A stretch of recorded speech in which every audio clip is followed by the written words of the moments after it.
Hello friends, আসসালামু আলাইকুম। This is me Rupa. Welcome to my another blog. সবাই কেমন আছেন? আশা করছি সবাই অনেক বেশি ভালো আছেন, আর আমরা আল্লাহর মধ্যে ভালো আছি। তবে আজকে আমি চলে এসেছি হসপিটালে রেগুলার চেক আপ করার জন্য। সো আজকের ওয়েদারটা অনেক বেশি ক্লাউডি ছিল, মেঘাচ্ছন্ন, একটু একটু গিরিগিরি বৃষ্টিও হয়েছে। সো আমার তো ভীষণ ভালো লাগছিল, ভেবেছিলাম যে আজকে একটু বৃষ্টিতে ভিজবো।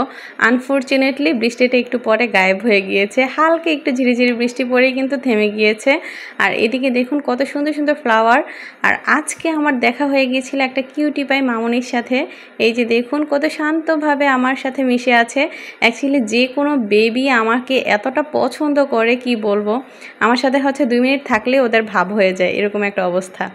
অ্যাকচুয়ালি বেবি আমারও ভীষণ পছন্দ। আর এখন রাইট নাও জার্মানিকে অনেক বেশি মিস করছিলাম, কারণ জার্মানিকে আজকে বাসায় রেখে এসেছি ওর পাপার কাছে। সো বাসায় কি করতেছে সেটা নিয়ে একটু টেনশন ফিল হচ্ছিল, একটু পরপর ফোন দিচ্ছিলাম। আর ওইদিকে আপনাদের ভাইয়া কিন্তু গরুর মাংস রান্না করে রেখেছে। সো আমি হসপিটাল থেকে এসেই দেখি যে সুন্দরভাবে সব কিছু রেডি।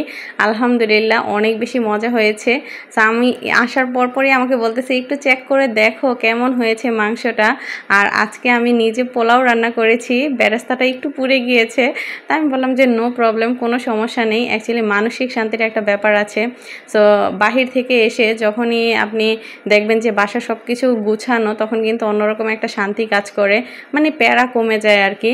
আর আজকে আমার হসপিটালে যেতে হয়েছিল কারণ রেগুলার একটা চেক আপ ছিল আমার, এই কারণে।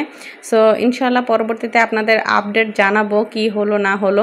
যাই হোক, আপনাদের ভাইয়া কিন্তু আজকে পোলাও রান্না করেছে, কিন্তু বেরেস্তাটা একটু পুড়ে গিয়েছে, কোনো ব্যাপার না, খেতে ভালোই লেগেছে। আর এদিকে আমি গরুর মাংসটা একটু খেয়ে চেখে দেখছিলাম কেমন হয়েছে। একদমই পারফেক্টলি সিদ্ধ হয়েছে। আর এই যে দেখুন কত সুন্দর এসেছে কালারটা, মাশাআল্লাহ।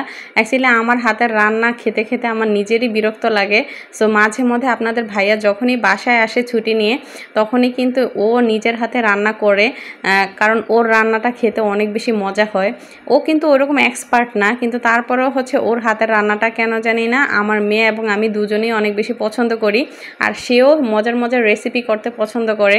আর এই যে দেখুন এখানে হচ্ছে লেবু শসা কেটে নিয়েছি। সো ফ্রেশ হয়ে গোসল করে এখন হচ্ছে লাঞ্চ করব। সো দুপুরের লাঞ্চটা হচ্ছে পোলাও, সাথে গরুর মাংস আর লেবু শসা। অনেক বেশি মজা হয়েছে স্পেশালি। আর আজকে সারাটা দিন অনেক বেশি প্যারা গিয়েছে আমার, মানে ব্লাড টেস্ট, ইউরিন টেস্ট, এটা সেটা সব কিছু মিলিয়ে অনেক বেশি প্যারা ছিল। যাই হোক, আজকে যাই ভাবছিলাম যে ওয়েদারটা একটু ক্লাউডি, রোদ থাকবে না, কিন্তু দুপুরের দিকে প্রচুর রোদ উঠেছে। বললাম না যে 10টা-11টার দিকে একটু গিরিগিরি বৃষ্টি পড়ছিল, এরপরেই কিন্তু আবার রোদ উঠে গিয়েছে। সো রোদের পরিমাণটা একটু বেশি ছিল, এই জন্য অনেক বেশি প্যারা লাগতেছিল যে কখন বাসায় যাব, কখন একটু ফ্রেশ হব, রিল্যাক্স মুডে থাকবো, এই আর কি। সো আজকের দিনটা অনেক বেশি ক্লান্তিকর ছিল। আর বাসায় এসে যখন দেখলাম যে সব কিছু একদম গুছানো, তখন অনেক বেশি শান্তি লাগতেছিল। স্পেশালি থ্যাঙ্কস আমার হাজব্যান্ডকে, কারণ সে সব কিছু ছিমছাম করে রেখেছে।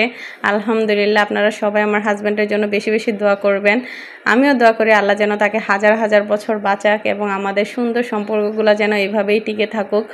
সবাই নজর দিবেন না, বেশি বেশি দোয়া করবেন, কারণ এখন কিন্তু ম্যাক্সিমাম মানুষের হচ্ছে ফ্যামিলিগতভাবে অনেক বেশি প্রবলেম ফেস করতে হয়। স্পেশালি হাজব্যান্ড ওয়াইফের মধ্যে অনেক বেশি প্রবলেম হয়।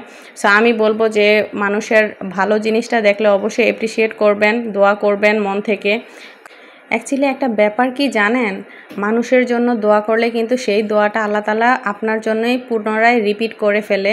সো অবশ্যই মানুষের জন্য ভালো মনে দোয়া করবেন, তাহলে আপনার জন্য ভালো কিছু অপেক্ষা করবে। আর কারোর জন্য কোনো দিন হচ্ছে খারাপ চিন্তা ভাবনা করবেন না, তাহলে কিন্তু সেটারও রিপিট পাবেন। সো অবশ্যই আপনারা মাশাআল্লাহ লিখতে ভুলবেন না। আর আজকের দুপুরের রেসিপিটা কেমন হয়েছে আমার হাজব্যান্ডের রান্না, সেটা অবশ্যই কিন্তু কমেন্টসে জানাবেন। আর একদম তৃপ্তি সহকারে খাচ্ছি, আলহামদুলিল্লাহ অনেক বেশি মজা হয়েছে, মেয়েকেও খাইয়ে দিচ্ছি। যাই হোক, সবাই কিন্তু ভালো থাকবেন আর আমাদের জন্য বেশি বেশি দোয়া করবেন। আর সবাই পরিবারের সাথে সুন্দর সুন্দর মুহূর্ত স্পেন্ড করবেন, কারণ সময় কিন্তু চলে যাচ্ছে, এই সময়টা আর ফিরে আসবে না। আজকের দিনটা আপনাকে আজকেই সুন্দরভাবে স্পেন্ড করার টার্গেট নিতে হবে। সো অবশ্যই সবাই ভালো থাকবেন। আল্লাহ হাফেজ।